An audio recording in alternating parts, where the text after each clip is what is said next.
Son las 8:30 de la noche en Bogotá, Quito y Lima. Continuamos en Directo América, edición nocturna. Seguimos comentándoles los principales hechos del día. Les agradecemos su sintonía y vamos con los titulares de esta jornada. El Partido Republicano llegó a la esperada cifra de 218 escaños, lo que les da la mayoría en la Cámara de Representantes, la Cámara Baja del Congreso. Entre tanto, los demócratas alcanzan 210 representantes.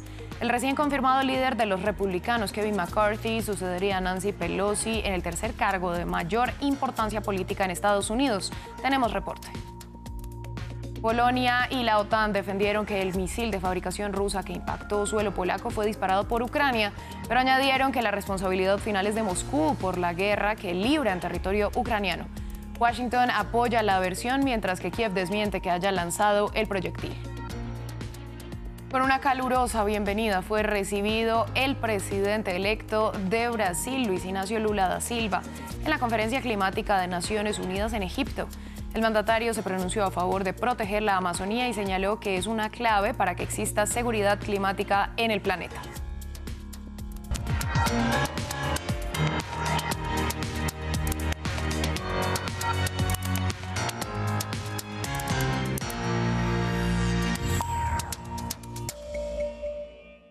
Damos inicio en Estados Unidos porque los republicanos consiguieron llegar a los 218 escaños adjudicados en la Cámara de Representantes, la anhelada cifra que garantiza obtener la mayoría.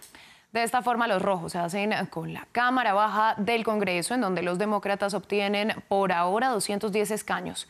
El recuento de votos de las elecciones de medio término realizadas el pasado 8 de noviembre se ha extendido por más de una semana. A esta hora conectamos con Cristóbal Vázquez, corresponsal de France 24 en Washington.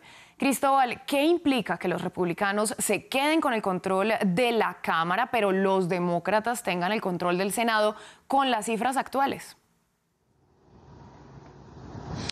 Pues eso implica que habrá un bloqueo legislativo, es decir, los republicanos sí podrían llamar a investigaciones, sí podrían llamar a indagatoria a demócratas y a otros políticos en el país y podrían avanzar con su agenda política, sin embargo, que a la hora de ellos presentar proyectos de ley, pues posiblemente sea bloqueada por un Senado de mayoría demócrata.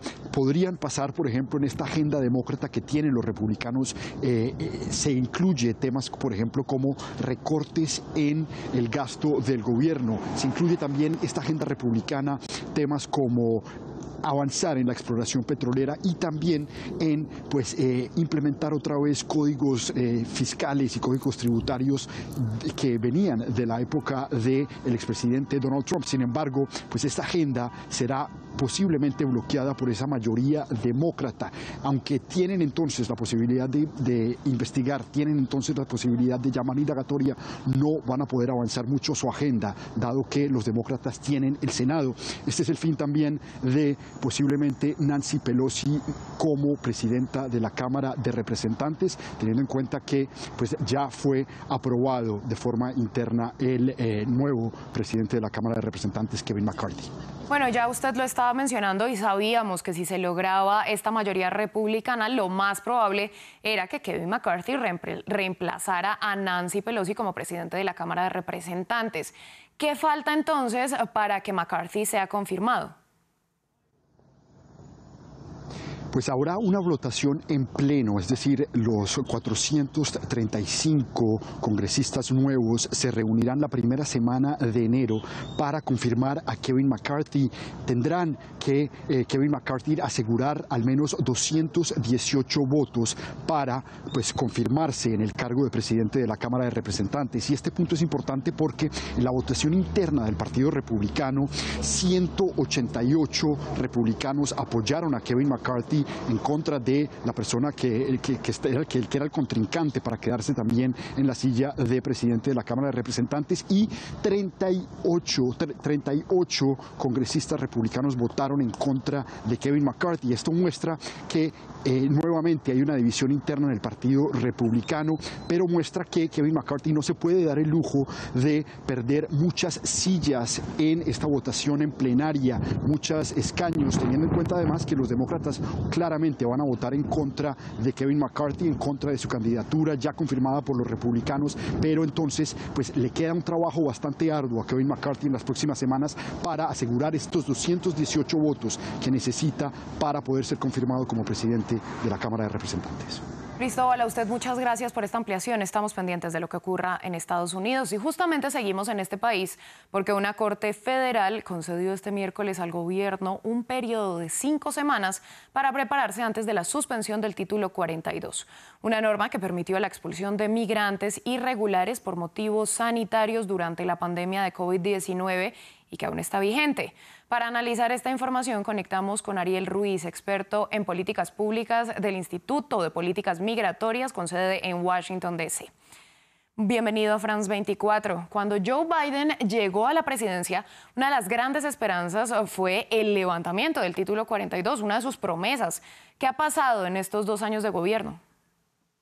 Bueno, una de las cosas que intentó el presidente, pero todavía no podía actuar en ello, es quitar el título 42 para que personas que puedan llegar a la frontera tengan una oportunidad de pedir asilo en el país.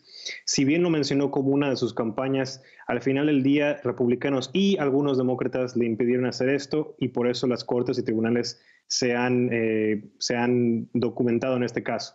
Lo que sucedió ayer es que la Corte dijo que este tipo de proceso de título 42 no era justo y tampoco necesario para las personas y las personas que llegan a la frontera, pero también para la política del país, lo cual ahora nos regresa a un periodo en 2019 cuando las personas que llegaban a la frontera podían pedir asilo y muchas de ellas también cuando entraran al país tendrían que seguir tomando su caso para quedarse en el país o para ser deportados. Eso va a ser lo que podemos esperar para los siguientes meses que llegan y como bien lo mencionaron, empezaría esto empezando a mediados de diciembre. ¿Este bloqueo del título 42 puede atraer a más migrantes irregulares a la frontera sur de Estados Unidos? Esto en medio de los esfuerzos del gobierno Biden, pues por contener los flujos migratorios. Es un argumento que hemos escuchado mucho y claro que la migración y los migrantes responden no solamente a motivaciones económicas o en sus países de origen, pero también a las motivaciones y cambios en la política de Estados Unidos. En este caso podemos esperar que sí, en efectivo en los primeros meses que vemos, por ejemplo, de aquí a marzo, veremos a lo mejor algún aumento en el flujo migratorio en la frontera, ya que más personas buscan entrar de manera irregular y tan siquiera pedir de esa manera asilo en el país. Pero también tenemos que entender que este tipo de flujo que estamos viendo en la frontera tiene que ver más con falta de acceso a tener un caso de asilo en el país que ahorita no existe. Si tuviésemos mejores controles para poder procesar estos tipos de casos en la frontera, es importante, más rápido podríamos ver quiénes de estas personas pueden entrar al país y cuáles tienen que ser o podrían ser deportadas a otro país. El título 42 no incluía originalmente a ciudadanos venezolanos, pero desde el acuerdo con México, este acuerdo reciente, este grupo de migrantes está en la mira. ¿Cómo está su situación en estos momentos? ¿Este bloqueo los impacta de alguna manera? Sí, efectivamente, este acuerdo que se dio a mediados del mes pasado, en octubre, se enfocaba en incluir ahora a Venezuela en este tipo de nacionalidades que pueden ser repatriadas a México desde Estados Unidos. Esta decisión de ya no continuar con el título 42 impacta directamente a esa población venezolana que ahora podrá otra vez llegar a la frontera, pedir asilo y algunos de ellos entrar al país. Vuelvo a recalcar, no solamente porque lleguen a la frontera y sean procesados para ingresar, significa que se van a quedar. Muchos de ellos, incluyendo a otras personas, por ejemplo, cubanas, nicaragüenses, tendrán que terminar su proceso de asilo en determinación en los tribunales y de ahí determinar si pueden quedar o no. Antes de esto, lo que hemos visto desde que empezó el programa en marzo de 2020, hemos visto que casi 2.4 millones de personas han sido devueltas o expulsadas bajo este proceso de título 42 y cabe mencionar que no solamente son nacionalidades mexicanas, sino centroamericanas que también van a ser afectadas por esto. Pues señor Ruiz, a usted muchas gracias por su análisis y por compartirlo con nosotros en France 24. Gracias. Cambiamos de tema porque la OTAN y el gobierno de Varsovia, a título propio, defendieron que Rusia es el responsable de la guerra en Ucrania y también es culpable indirecto del misil que cayó este martes en territorio polaco, cerca de la frontera con Ucrania. No obstante, junto con la Casa Blanca, defendieron la hipótesis que indica que los misiles que dejaron 2 fallecidos fueron disparados desde Ucrania. Un misil cae el martes en Polonia y mata a 2 personas. Las primeras sospechas van contra Rusia, pero el presidente polaco lo descartó el miércoles. En este momento no tenemos ninguna prueba de que este misil haya sido disparado por la parte rusa, mientras que hay muchos indicios. Hay muchas posibilidades de que se trate de un misil utilizado en la defensa antimisiles. Ante el encendido de las sirenas por una posible escalada más allá de Ucrania, Rusia se defiende. Las fotografías de los restos encontrados en el pueblo de Chebudov fueron identificadas inequívocamente por expertos militares rusos como fragmentos de un misil antiaéreo de un sistema de defensa aérea ucraniano S-300. Pero horas más tarde, el presidente ucraniano Volodymyr Zelensky insistió en que fue Rusia. No tengo ninguna duda de que no fue nuestro misil ni nuestro ataque. No tengo motivos para dudar de ellos. Estados Unidos y la OTAN se posicionan con Polonia. El misil proviene de la defensa aérea ucraniana, pero la culpa de Rusia. Todavía estamos recopilando información, pero no hemos visto nada que contradiga la evaluación preliminar del presidente Duda de que esta explosión probablemente fue el resultado de un misil de defensa aérea ucraniano que desafortunadamente cayó en Polonia. Y cualesquiera que sean las conclusiones finales, el mundo sabe que Rusia tiene responsabilidad final por este incidente.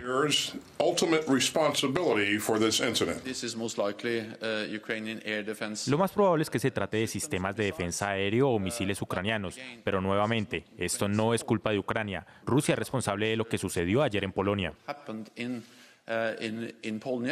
Los temores de que el conflicto escale se han aliviado, pero desde Ucrania insisten en una investigación en terreno. Vamos ahora a hablar del presidente electo de Brasil, Luis Inácio Lula da Silva, que pronunció un inesperado discurso en la COP27. Lula aseguró que devolverá a su país a la escena internacional para luchar contra la crisis ambiental y las desigualdades en el mundo. Al mismo tiempo criticó el gobierno del ultraderechista Jair Bolsonaro, en el que, según dijo, hubo un enorme retroceso en temas ambientales. Entre aplausos y cantos. Así fue la recepción del presidente electo de Brasil, Luis Inácio Lula da Silva, en la COP27. El izquierdista pronunció un discurso en el que dejó algo claro. Brasil está de vuelta en la escena internacional. Un regreso en el que, según Lula, se luchará contra el cambio climático y las desigualdades a nivel mundial, y en el que cobrará la deuda pendiente de los países desarrollados con los países más vulnerables. 100.000 millones de dólares que, aseguró, aún no se han pagado. Los acuerdos ya finalizados tienen que salir del papel. Los acuerdos tienen que salir del papel y para eso es imprescindible volver disponibles los recursos para que los más pobres puedan enfrentar las consecuencias de los problemas creados en buena medida por los países más ricos de una manera desproporcionada que está afectando a los más vulnerables. Países ricos, mas que atinge de manera desproporcional los más vulnerables. En la COP27, Lula mostró su voluntad de desmarcarse de su predecesor, Jair Bolsonaro, y reactivar los esfuerzos por luchar contra la deforestación que llegó a máximos en los últimos 15 años durante el mandato del ultraderechista. No hay seguridad climática para el mundo sin una Amazonía protegida. Del resultado de las elecciones brasileñas dependía no solo la paz y el bienestar del pueblo brasileño, sino también la supervivencia de la Amazonía y por lo tanto la supervivencia de nuestro planeta. La sobrevivencia de nuestro planeta. La creación de una cumbre de los países amazónicos fue uno de los primeros anuncios a nivel internacional que hizo Lula desde su elección en octubre. Al mismo tiempo esbozó varias líneas que seguirá durante su mandato. Luchar contra los crímenes ambientales y crear un ministerio de los pueblos originarios. Así llegamos al final de esta emisión de Directo América. A ustedes les agradecemos su sintonía. Los invitamos a continuar con nosotros, que ya llega nuestra periodista Natalia Ruiz con Francia en Foco. Feliz noche para todos.